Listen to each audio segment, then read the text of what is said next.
Bonjour Nicolas Dupeux, directeur général Paris Entertainment. Vous êtes donc le DG de la Paris Entertainment Company. J'aimerais savoir ce qui vous plaît dans cette notion d'entertainment. Alors déjà, la première chose, c'est que donc moi, je dirige l'Accor Arena, parce que l'Accor Arena fait partie de la Paris Entertainment Company. Et cette année, c'est un double anniversaire, parce que c'est les 10 ans du Big et c'est les 40 ans de l'Arena. On est né en 1984. On est un jeune vieux ou un vieux jeune, mais on continue à accueillir les plus grands événements. Et finalement, ce qui me plaît dans mon métier, c'est cette capacité à transformer. On avait un concert jeudi dernier, on a les Jonas Brothers qui arrivent dimanche, on a du basket mardi. Et donc, c'est cette force qui consiste à transformer notre salle en changeant totalement de configuration.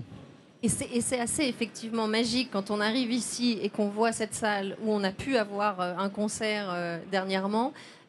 Comment est-ce que vous arrivez à transformer ces salles, en créer des univers totalement différents et si rapidement en plus?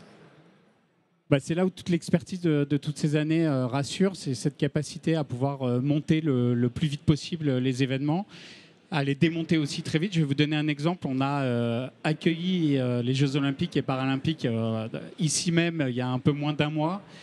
Et on avait dans un premier temps la gymnastique et ensuite on a eu le basket et on est passé d'une configuration gym à une configuration basket en 18 heures. On avait monté la gym en 3 mois, et on l'a démonté et remonté le basket en 18 heures. On avait 800 personnes qui travaillaient en simultané. Donc voilà, ça c'est un exploit, ça a été un peu notre petite médaille d'or à nous.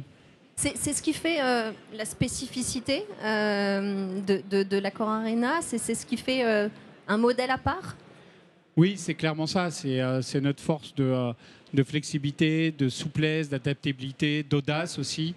De pouvoir tout accueillir en permanence. On fait 140 événements dans l'année, on accueille 1,5 million de spectateurs et de personnes à l'Arena. Donc c'est vraiment notre force. Vous seriez venu ici il y a 4 jours, il n'y avait rien. Vous allez venir après-demain, vous allez avoir 18 000 personnes qui viennent voir un concert. C'est ça notre puissance, c'est de faire vivre des émotions et des événements différents pour chaque public.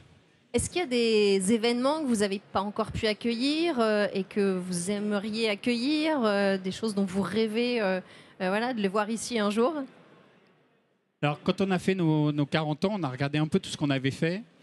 Et je dois dire qu'on a fait les choses à peu près les plus folles, parce qu'on a fait ici de la planche à voile, on a fait du ski, on a fait du karting, avec une confrontation Prost contre Senna à l'époque. On a fait du sumo, on a fait des comédies musicales, on fait des concerts.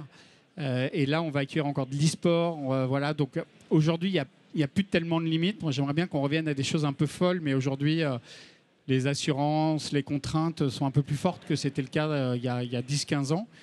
Mais globalement, on n'a pas de limite à notre imagination dans ce qu'on peut accueillir. Alors, allez, ce serait quoi la chose la plus folle qu'on pourrait faire si on ne pense pas aux assurances? Revenir à des choses autour de l'eau, clairement. C'est vrai que j'ai vu une compétition de planche à voile ici. Voilà, c'était de funboard, de figure, c'était absolument incroyable. Complètement fou. On avait des réflexions à une époque de faire du ski à l'extérieur, dehors, sur les pelouses de l'Arena, et de faire du ski de tremplin. Voilà, donc si un jour peut-être vous verrez du ski de tremplin dehors devant l'Arena. C'est énorme, effectivement. Vous avez toujours voulu être dans ce secteur?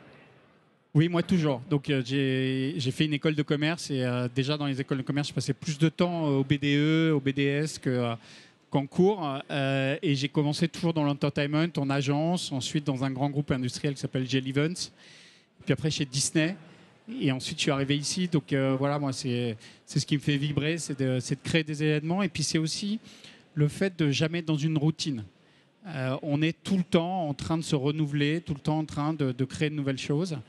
Donc voilà, c'est un métier passion, c'est un métier où on vit à 100 à l'heure en permanence. Et alors, quand vous voyez aujourd'hui ces différentes scènes du Big, ces gens qui sont tous autour de nous très attentifs, vous avez l'impression de participer à quoi? Finalement aussi à une implication, une prise de conscience, à porter aussi certains sujets, parce que c'est finalement pas que du fun, il y a aussi un engagement peut-être de votre part dans les événements que vous portez.